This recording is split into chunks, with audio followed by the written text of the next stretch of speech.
O'zgalar parvarishiga muhtoj shaxslar qo'llab-quvvatlanadi.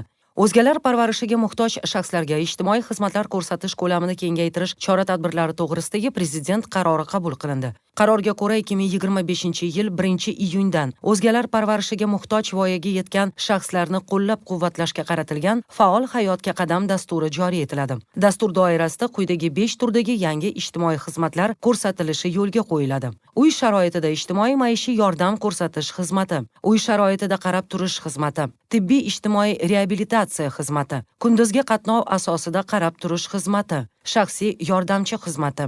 Dastur doirasidagi ijtimoiy xizmatlardan foydalanish xarajatlarining bir qismi vaucher asosida qoplab beriladi. Vaucher qiymati hukumat tomonidan belgilangan miqdorda subsidiya shaklida to'lanadi. Vaucher berish va uning qiymatini to'lash yagona milliy ijtimoiy himoya axborot tizimidagi oila hamkori platformasi orqali amalga oshiriladi. Assalomu alaykum. Yagona interaktiv davlat